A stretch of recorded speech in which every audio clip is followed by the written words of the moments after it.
She is challenging us in 1 year whether we have fulfilled the poll promises. Let me ask them, it is 8 years you have completed. Have you fulfilled your poll promises which you gave in 2014? You said that black money will be totally unearthed and 15 lakh cash will be deposited in every citizen's account. Have you deposited? Later, I'll tell you. Later, your own Home Minister, Honorable Amit Shah told it's a jumla. Jumla means empty promise. A person dies, he is no more. He is taken to the crematorium. There he has to pay 18%. Sir, I would like to submit through you to this government as well as to the finance minister. She knows pretty well, but she spoke to the gallery. We expected something else from her.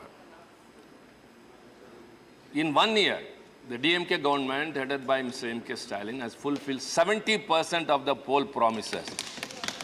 We have yet more 4 years to cross. A person dies, he is no more. He is taken to the crematorium. There he has to pay 18%. Trichy Siva. Thank you, Mr. Vice Chairman, sir. Sir, I would like to start from where my friend Mr. Derek concluded his speech. In the year 2014, during the Lok Sabha elections, the then Chief Minister of Gujarat, who aspired to become the Prime Minister of India and now the Prime Minister, lambasted the then government, that it was a weak government and it reflects in a weak rupee. And he also accused that government UPA failed in all ways. Assured of, if I am right to quote, Acha Din, that is good days, will come. But now the worst days are here. The country has never witnessed such a critical situation before. In the past 50 years, the unemployment has critically gone down, very much bad than ever before, all because of this government's policies. Sir, I expected the finance minister to be here. I think some other works might have compelled her to be out. But I want to tell her, yesterday when she was replying in the Lok Sabha, she was replying to the members of the DMK and other people who criticized the government for not having controlled the price rise and the petroleum prices. And in the course of her speech, she said that the DMK, during the election campaigning, gave a manifesto and it has not fulfilled its promises of reducing the petrol price and all. Sir, I would like to submit through you to this government as well as to the finance minister. She knows pretty well, but she spoke to the gallery. We expected something else from her. In 1 year, the DMK government, headed by Mr. M.K. Stalin, has fulfilled 70% of the poll promises. We have yet more 4 years to cross. And we have reduced the petrol price by 3 rupees. And we have reduced the milk price by 3 rupees. And we have done a very, very well. See, this government, because of these policies, I was about to come to that in the later part, but statistics very clearly say that the sex ratio of women have increased, but their anemic ratio is increasing very much. And the nutrition of the children are down to the level. Infant mortality is more. So, sensing all these things, in Tamil Nadu, sir, other than the nutrition meal scheme in the afternoon, we give also breakfast to the children in the school. That is a very progressive one. And everything that happened is only because of this government's policies. Everything. During the election, let me ask. She is challenging us in 1 year whether we have fulfilled the poll promises. Let me ask them, it is 8 years you have completed. Have you fulfilled your poll promises which you gave in 2014? You said that black money will be totally unearthed and 15 lakh cash will be deposited in every citizen's account. Have you deposited? Have you deposited? Later, you yourselves. It was Jumla. Later, I'll tell you. Later, your own Home Minister, Honorable Amit Shah told it's a Jumla. Jumla means empty promise. Empty. So, political promise. Whatever be that, I don't know the meaning of that word. So, you gave an assurance, but you are not fulfilled. Father, you yourself said it is an electoral promise. So, you have cheated the people. You have misled them. And you said every year you will give 2 crores of employment to the youth. But now as I said in the beginning, the unemployment has soared high. And next comes the demonetization policy. And the highly flawed demonetization policy which was imposed upon the people all of a sudden, which devastated the MSME sector, the informal economy, and the whole economy of this country. And what the Prime Minister told when people were agitated, just in 50 days, if it is not set right, you hang me. Did he not tell that? You punish me, he said. But years have rolled by. The crisis caused by the demonetization and the adverse impact on the economy and the MSME sector and the poor people still continue. So whatever you have done are only flawed. The GST, again to say, the GST has increased the basic prices.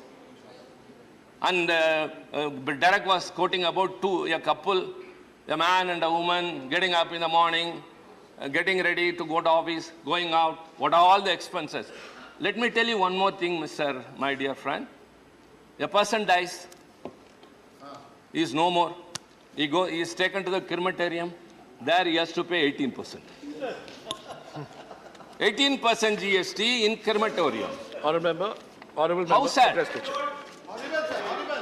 How sad it is. So also the petroleum prices. They cannot justify it, showing this and that reason.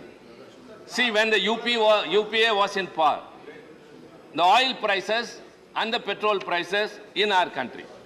Just a small comparison. Because we are not just evasively making comments or making accusations like the others do from that side. In 2011, the oil price was at the highest, 111 rupees 89 paisa, when the petrol price was only 58.5. That was in UPA. And when it demitted office, the oil prices have come down to 84.16 and the petrol was 72.26. When they took over, it was the same. The very next year, the oil prices in the global level came down to 46.17 rupee. But here, dollar, and here, the petrol price was 60.49. It was not proportionate. When the oil prices come down, it should be transferred to the consumer, but it was no. Rather, the petrol price was hiked.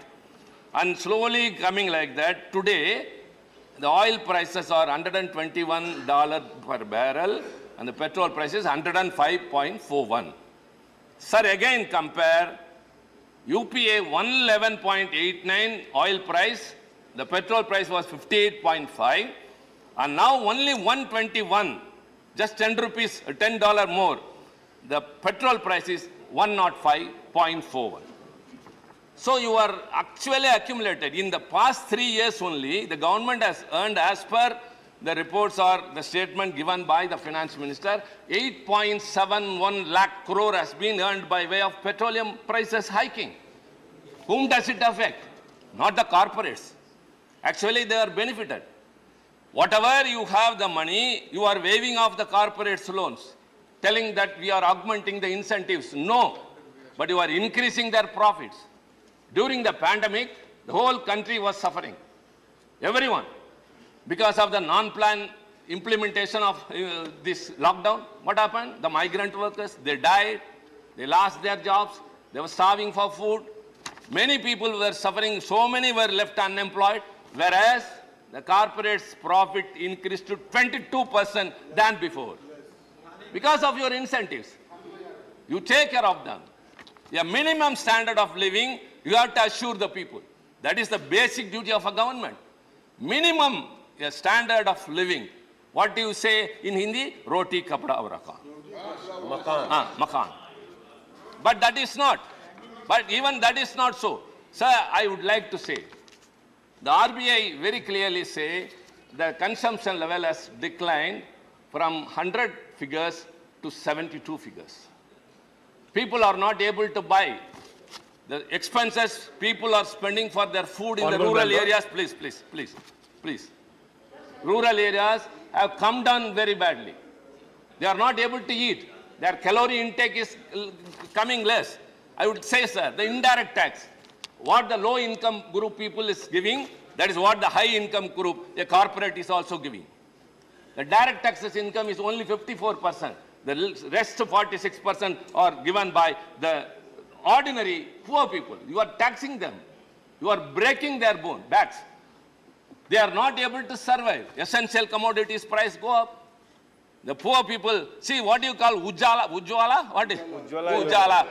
You are given stoves, but the gas price has gone up. 1,100. They are having stoves, but they cannot buy gas. Women are starving. The family heads are suffering. I got a lot to say, sir, but I have to confine to the time which I have been limited to. This is the situation in this country. They are not bothered. They only give excuses. The fall in the depreciation of the rupee value. You cannot compare the other countries. You cannot say that person is sick, I am also sick.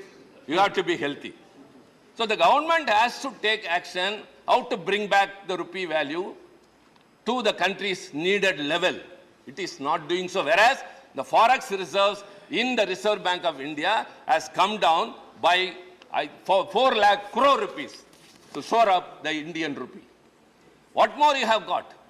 You are benefiting the corporates, punishing the poor people. This is not the right gesture of a government. Sir, she is not here, but I would like to conclude since my time is up. I think she would come to know because she used to quote from Tamil Tirukkural, Purananur and all. I would also like to quote one Tirukkural. Kodayali Sengol, Kudiyombal Nangum, Udayonam Vendarku Uli.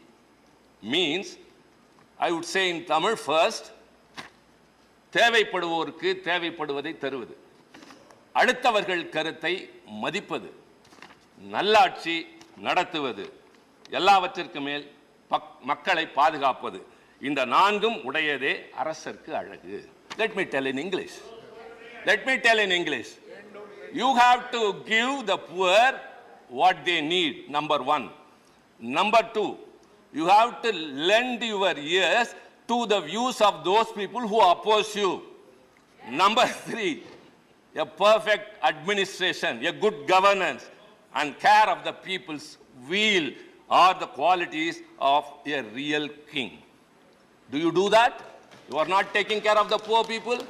You are not lending your ears to the opposition's criticism or comments or anything which we say. However, it may be genuine.